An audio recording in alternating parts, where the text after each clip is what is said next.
tous, aujourd'hui je suis contente de vous retrouver pour un Get Ready spécial pour les matins un petit peu difficiles avec un maquillage très lumineux. Alors tout d'abord, je commence par me faire quelque chose à manger et je prends du lait et des cracottes. J'en mets 3 mais croyez-moi il y en a beaucoup plus, hein. C'était juste une question d'esthétique. Alors premièrement, je vais prendre soin de ma peau pour la détoxifier et la décongestionner au mieux. Tout d'abord, je vais appliquer un gommage sans grain, donc c'est le gommage Rapex Folis de la marque Kirines et je l'aime beaucoup parce qu'il rend vraiment la peau toute douce et on n'a pas du tout la sensation de grain qui peut parfois être désagréable. Je vous conseille de l'appliquer au pinceau et d'appliquer une couche assez fine. Environ 30 ou 45 secondes après l'avoir appliqué, il vous suffit juste de masser votre peau et vous allez voir que le gommage va plucher.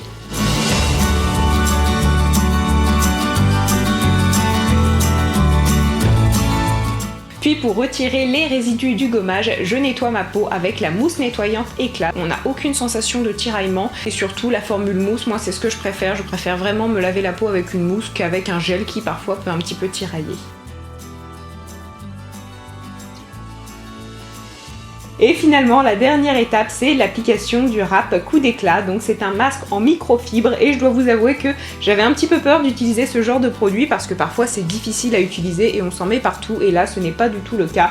Il y a un maintien parfait sur le visage et c'est surtout un produit qui va être très agréable à utiliser. Ça laisse la peau douce et surtout on a une sensation de fraîcheur. Vous laissez poser le masque entre 10 et 20 minutes et c'est vraiment un masque qui va être indiqué pour les peaux fatiguées, les teints ternes, les teints brouillés ou bien encore pour les fumeurs. C'est vraiment un masque en fait qui va décongestionner la peau. Une fois que vous avez laissé poser, il vous suffit simplement de retirer le masque et ensuite vous massez l'excédent de crème qu'il reste sur votre visage pour la faire pénétrer. La peau est unifiée et clarifiée. Puis maintenant on passe au maquillage et je commence par appliquer mon fond de teint Yves Saint Laurent avec un Beauty Blender. Toutes les références seront en barre d'infos.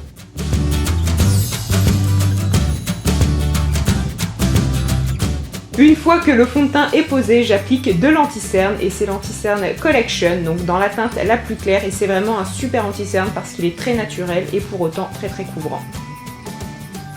Ensuite, j'applique de la poudre et je prends la poudre HD de la marque NYX qui est vraiment très efficace. Bon, par contre, je m'en mets partout, je suis désolée pour ça, mais je trouve qu'elle rivalise tout à fait avec celle de la marque Make Up For Ever. Puis, je fais mes sourcils, donc tout d'abord, je viens les brosser et ensuite, je les remplis avec un fard et c'est un fard de la marque Anastasia.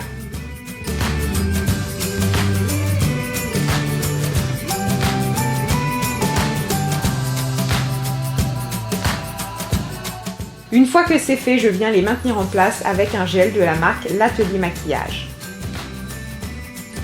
Ensuite pour les yeux, j'applique une ombre à paupières de la marque Armani, c'est les High Tint et ce sont vraiment des ombres à paupières complètement fabuleuses. Elles se travaillent très facilement, je laisse tomber du bout des doigts et on a quelque chose de très lumineux. C'est important pour ces matins un petit peu difficiles de faire un maquillage très lumineux sur les yeux parce que ça évite d'alourdir le regard. Et ensuite ce que je fais, c'est que je prends la palette d'Urban Decay, donc celle en collaboration avec Gwen Stefani. Je prends le fard mat brun foncé et je viens un petit peu creuser mon regard pour apporter de la définition. Et je fais pareil avec le ras de cils inférieur, toujours le fard brun foncé. Ensuite j'applique un mascara que j'aime beaucoup de la marque Too Faced et je crois que vous avez compris que je l'aimais.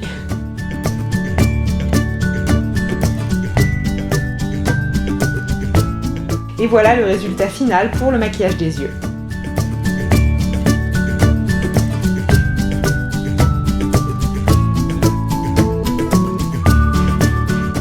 Ensuite, je vais venir apporter un petit peu de définition à mon visage avec un blush de la marque NARS. Encore une fois, la référence sera en barre d'infos.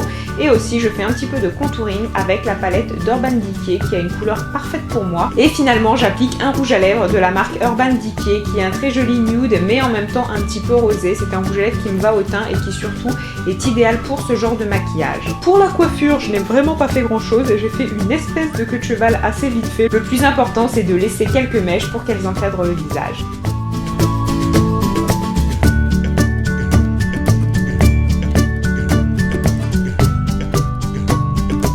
Et donc voilà le résultat final, j'espère que ça vous a plu. Moi je vous laisse avec la tenue et je vous embrasse. Bye! 7, 6, 5, 4, 3, 2, 1. You'll never have the sacred stone.